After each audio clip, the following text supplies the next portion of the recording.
Paper 82. The Evolution of Marriage.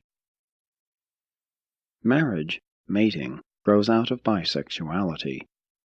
Marriage is man's reactional adjustment to such bisexuality, while the family life is the sum total resulting from all such evolutionary and adaptative adjustments. Marriage is enduring. It is not inherent in biologic evolution, but it is the basis of all social evolution, and is therefore certain of continued existence in some form. Marriage has given mankind the home, and the home is the crowning glory of the whole long and arduous evolutionary struggle.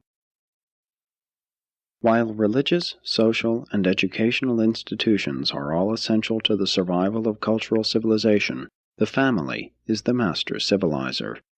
A child learns most of the essentials of life from his family and the neighbors. The humans of olden times did not possess a very rich social civilization, but such as they had, they faithfully and effectively passed on to the next generation. And you should recognize that most of these civilizations of the past continued to evolve with a bare minimum of other institutional influences because the home was effectively functioning. Today the human races possess a rich social and cultural heritage, and it should be wisely and effectively passed on to succeeding generations. The family as an educational institution must be maintained.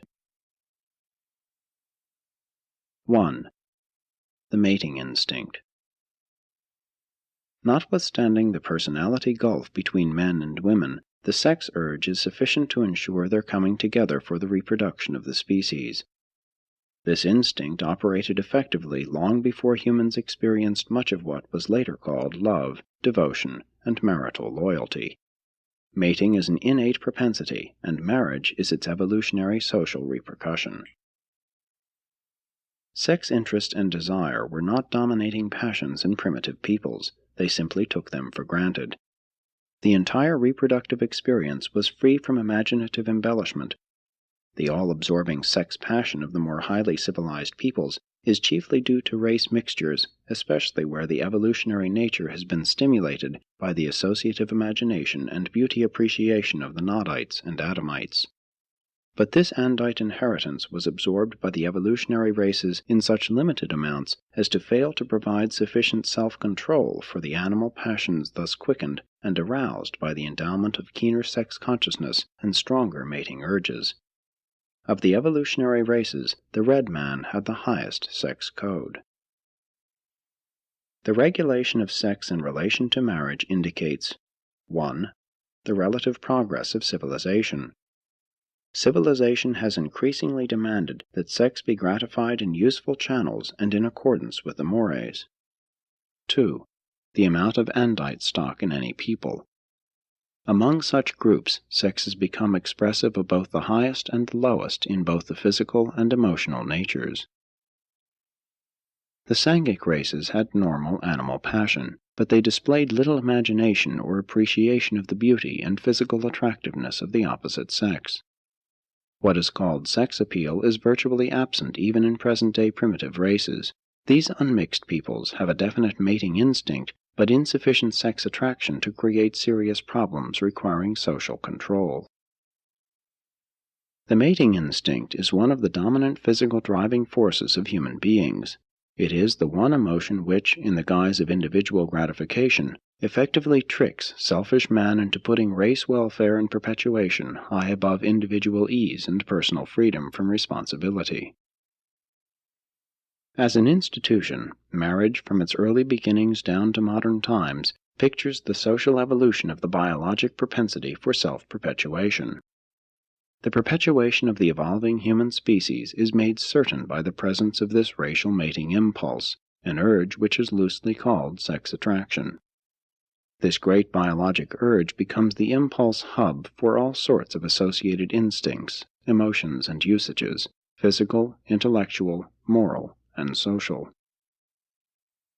With the savage, the food supply was the impelling motivation, but when civilization ensures plentiful food, the sex urge many times becomes a dominant impulse and therefore ever stands in need of social regulation. In animals, instinctive periodicity checks the mating propensity, But since man is so largely a self-controlled being, sex desire is not altogether periodic. Therefore does it become necessary for society to impose self-control upon the individual. No human emotion or impulse, when unbridled and overindulged, can produce so much harm and sorrow as this powerful sex urge.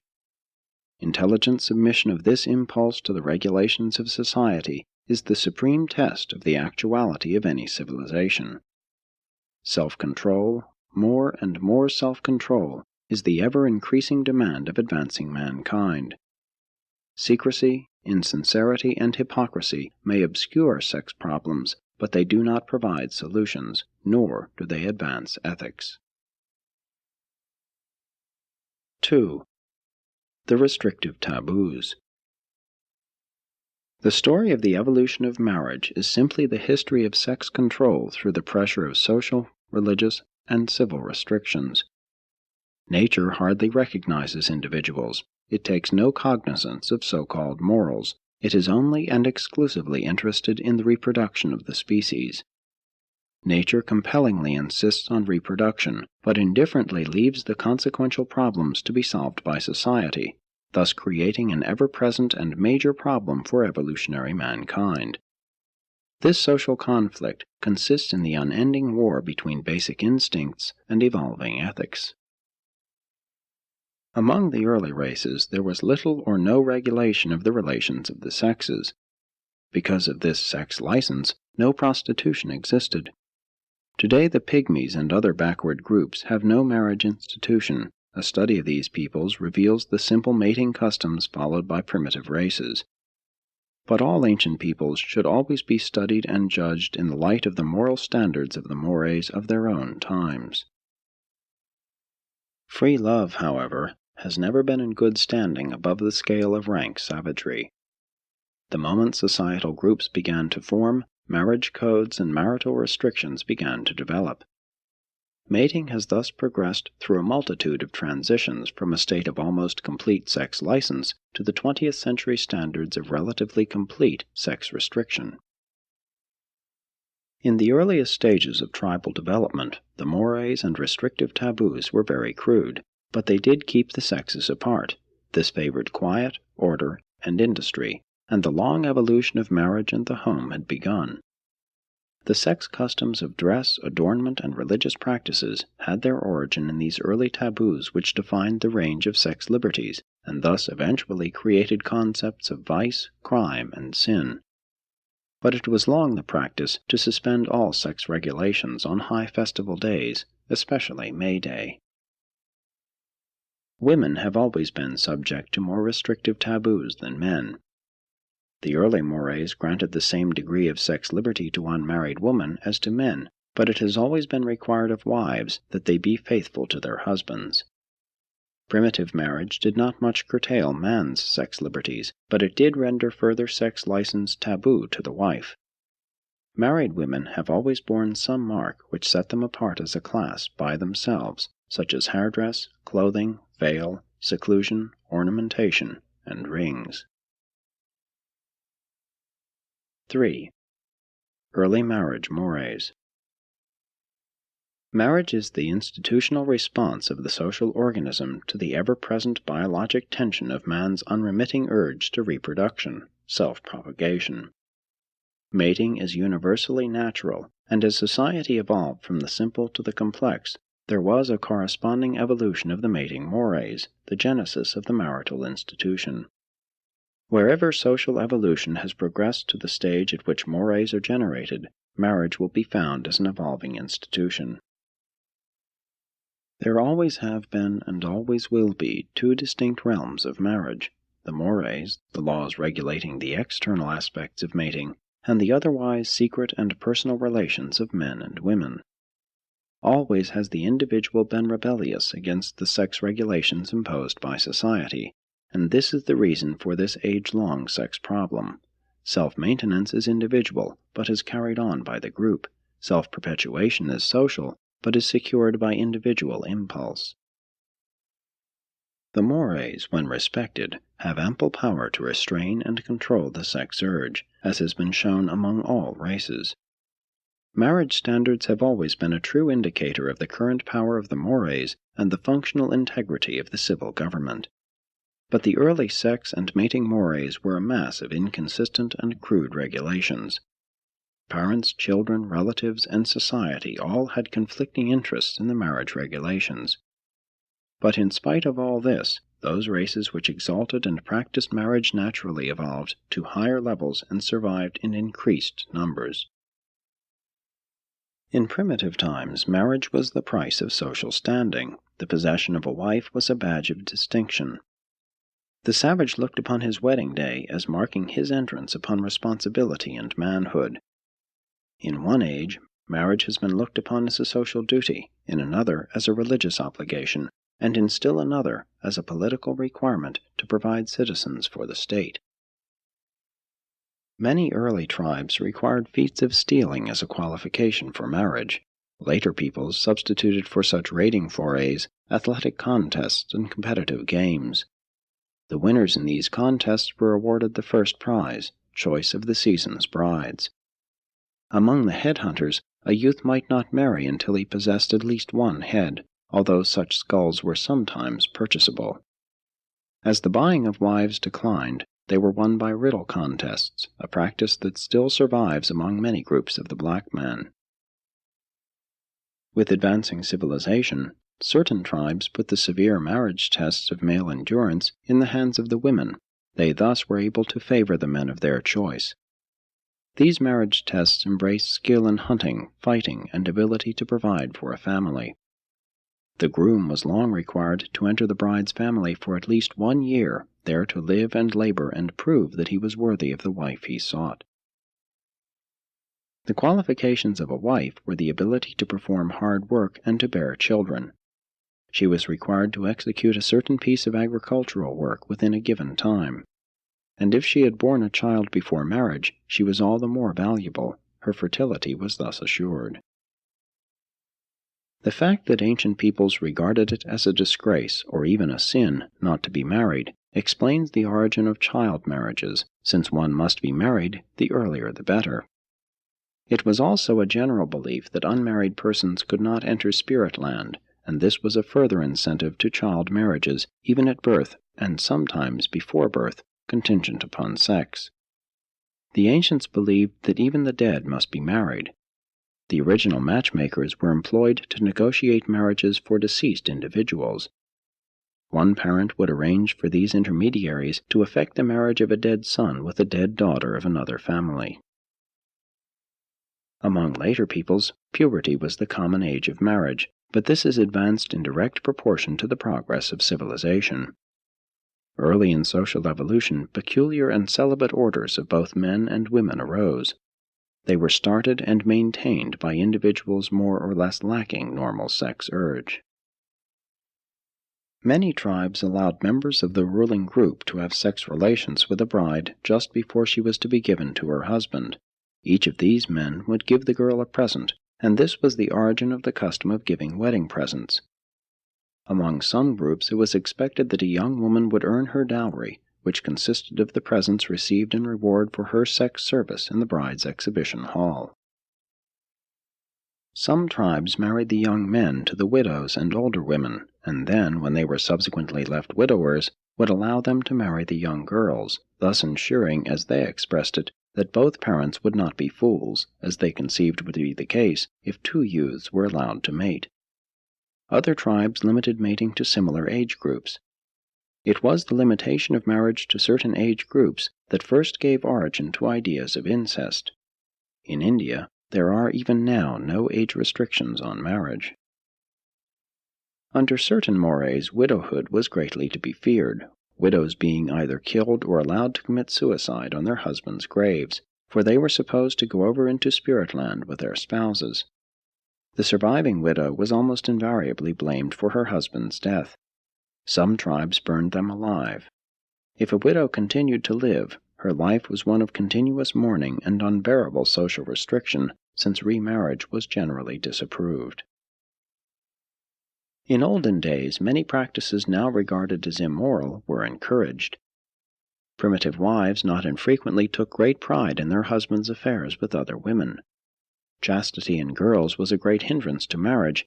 The bearing of a child before marriage greatly increased a girl's desirability as a wife, since the man was sure of having a fertile companion. Many primitive tribes sanctioned trial marriage until the woman became pregnant, when the regular marriage ceremony would be performed. Among other groups, the wedding was not celebrated until the first child was born. If a wife was barren, she had to be redeemed by her parents, and the marriage was annulled. The Morais demanded that every pair have children. These primitive trial marriages were entirely free from all semblance of license. They were simply sincere tests of fecundity. The contracting individuals married permanently just as soon as fertility was established. When modern couples marry with the thought of convenient divorce in the background of their minds if they are not wholly pleased with their married life, they are in reality entering upon a form of trial marriage, and one that is far beneath the status of the honest adventures of their less civilized ancestors. 4. Marriage under the property mores. Marriage has always been closely linked with both property and religion. Property has been the stabilizer of marriage, religion the moralizer. Primitive marriage was an investment, an economic speculation. It was more a matter of business than an affair of flirtation. The ancients married for the advantage and welfare of the group, wherefore their marriages were planned and arranged by the group, their parents and elders. And that the property mores were effective in stabilizing the marriage institution is borne out by the fact that marriage was more permanent among the early tribes than it is among many modern peoples. As civilization advanced and private property gained further recognition in the mores, stealing became the great crime. Adultery was recognized as a form of stealing, an infringement of the husband's property rights. It is not therefore specifically mentioned in the earlier codes and mores.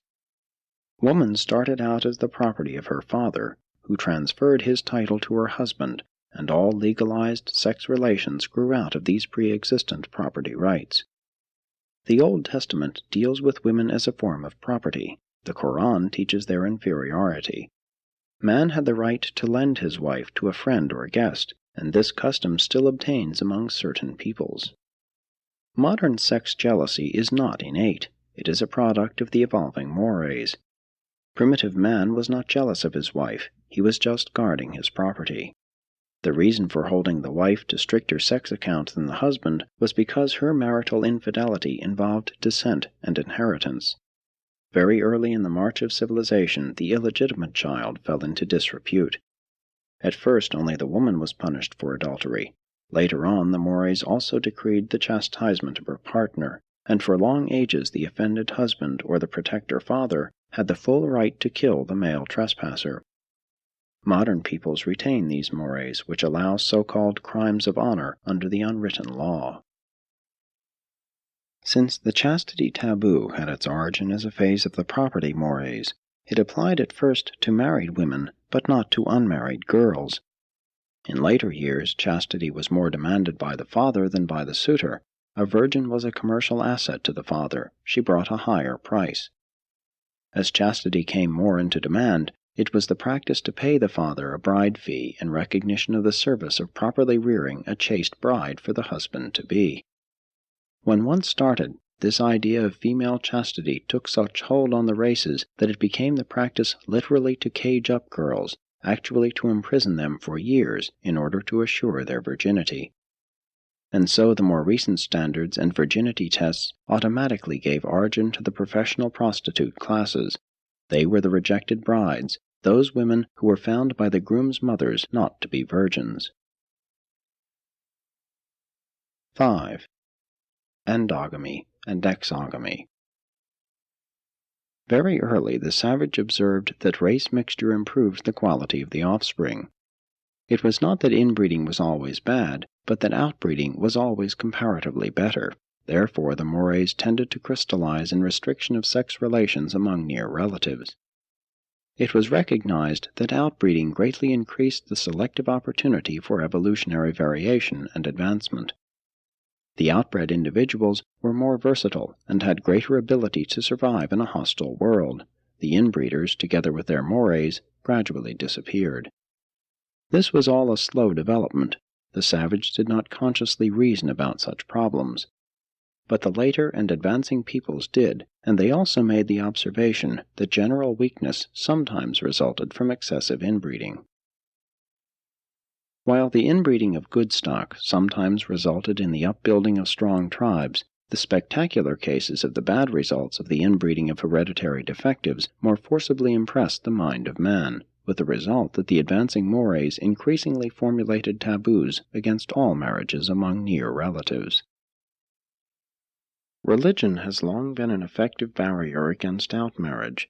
Many religious teachings have prescribed marriage outside the faith. Woman has usually favored the practice of in-marriage, man outmarriage. Property has always influenced marriage, and sometimes, in an effort to conserve property within a clan, mores have arisen compelling women to choose husbands within their fathers' tribes. Rulings of this sort led to a great multiplication of cousin marriages. Inmating was also practiced in an effort to preserve craft secrets. Skilled workmen sought to keep the knowledge of their craft within the family.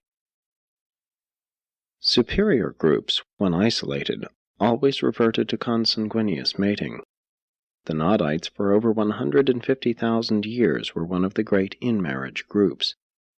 The later-day in-marriage mores were tremendously influenced by the traditions of the violet race, in which, at first, matings were perforce between brother and sister. And brother and sister marriages were common in early Egypt, Syria, Mesopotamia, and throughout the lands once occupied by the Andites. The Egyptians long practiced brother and sister marriages in an effort to keep the royal blood pure, a custom which persisted even longer in Persia. Among the Mesopotamians before the days of Abraham, cousin marriages were obligatory. Cousins had prior marriage rights to cousins. Abraham himself married his half-sister, but such unions were not allowed under the later mores of the Jews. The first move away from brother and sister marriages came about under the plural wife mores, because the sister wife would arrogantly dominate the other wife or wives. Some tribal mores forbade marriage to a dead brother's widow, but required the living brother to beget children for his departed brother.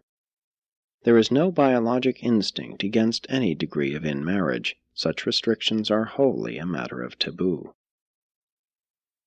Outmarriage finally dominated because it was favored by the man. To get a wife from outside ensured greater freedom from in-laws. Familiarity breeds contempt, so, as the element of individual choice began to dominate mating, it became the custom to choose partners from outside the tribe. Many tribes finally forbade marriages within the clan. Others limited mating to certain castes. The taboo against marriage with a woman of one's own totem gave impetus to the custom of stealing women from neighboring tribes. Later on, marriages were regulated more in accordance with territorial residence than with kinship. There were many steps in the evolution of in-marriage into the modern practice of outmarriage. Even after the taboo rested upon in-marriages for the common people, chiefs and kings were permitted to marry those of close kin in order to keep the royal blood concentrated and pure. The mores have usually permitted sovereign rulers certain licenses in sex matters. The presence of the later Andite peoples had much to do with increasing the desire of the Sangic races to mate outside their own tribes. But it was not possible for outmating to become prevalent until neighboring groups had learned to live together in relative peace. Outmarriage itself was a peace promoter. Marriages between the tribes lessened hostilities. Outmarriage led to tribal coordination and to military alliances. It became dominant because it provided increased strength. It was a nation builder. Outmarriage was also greatly favored by increasing trade contacts. Adventure and exploration contributed to the extension of the mating bounds and greatly facilitated the cross-fertilization of racial cultures. The otherwise inexplicable inconsistencies of the racial marriage mores are largely due to this outmarriage custom with its accompanying wife-stealing and buying from foreign tribes, all of which resulted in a compounding of the separate tribal mores. That these taboos respecting in-marriage were sociologic, not biologic, is well illustrated by the taboos on kinship marriages, which embraced many degrees of in-law relationships, cases representing no blood relation whatsoever. 6. Racial mixtures. There are no pure races in the world today. The early and original evolutionary peoples of color have only two representative races persisting in the world, the yellow man and the black man, and even these two races are much admixed with the extinct colored peoples. While the so-called white race is predominantly descended from the ancient blue man, it is admixed more or less with all other races, much as is the red man of the Americas. Of the 6 colored Sangic races, 3 were primary and 3 were secondary. Although the primary races, blue, red, and yellow, were in many respects superior to the 3 secondary peoples, it should be remembered that these secondary races had many desirable traits which would have considerably enhanced the primary peoples if their better strains could have been absorbed. Present-day prejudice against half-castes, hybrids, and mongrels arises because modern racial crossbreeding is, for the greater part, between the grossly inferior strains of the races concerned. You also get unsatisfactory offspring when the degenerate strains of the same race intermarry. If the present-day races of Urantia could be freed from the curse of their lowest strata of deteriorated, antisocial, feeble-minded, and outcast specimens, there would be little objection to a limited race amalgamation. And if such racial mixtures could take place between the highest types of the several races, still less objection could be offered. Hybridization of superior and dissimilar stocks is the secret of the creation of new and more vigorous strains, and this is true of plants, animals, and the human species. Hybridization augments vigor and increases fertility. Race mixtures of the average or superior strata of various peoples greatly increase creative potential, as is shown in the present population of the United States of North America. When such matings take place between the lower or inferior strata, creativity is diminished, as is shown by the present-day peoples of southern India. Race blending greatly contributes to the sudden appearance of new characteristics, and if such hybridization is the union of superior strains, then these new characteristics will also be superior traits.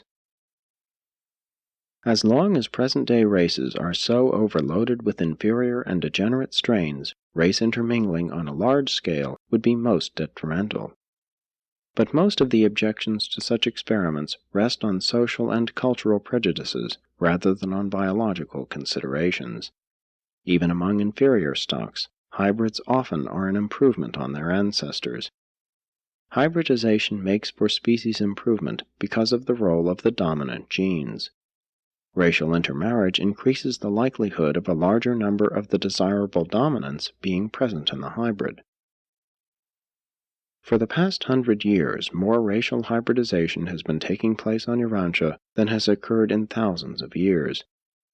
The danger of gross disharmonies as a result of crossbreeding of human stocks has been greatly exaggerated. The chief troubles of half-breeds are due to social prejudices. The Pitcairn experiment of blending the white and Polynesian races turned out fairly well because the white men and the Polynesian women were of fairly good racial strains. Interbreeding between the highest types of the white, red, and yellow races would immediately bring into existence many new and biologically effective characteristics. These 3 peoples belong to the primary Sangic races. Mixtures of the white and black races are not so desirable in their immediate results, neither are such mulatto offspring so objectionable as social and racial prejudice would seek to make them appear. Physically, such white-black hybrids are excellent specimens of humanity, notwithstanding their slight inferiority in some other respects. When a primary Sangic race amalgamates with a secondary Sangic race, the latter is considerably improved at the expense of the former. And on a small scale, extending over long periods of time, there can be little serious objection to such a sacrificial contribution by the primary races to the betterment of the secondary groups. Biologically considered, the secondary Sangics were in some respects superior to the primary races.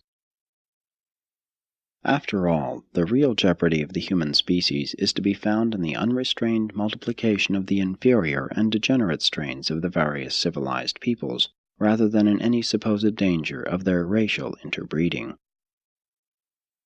Presented by the Chief of Seraphims stationed on Urantia.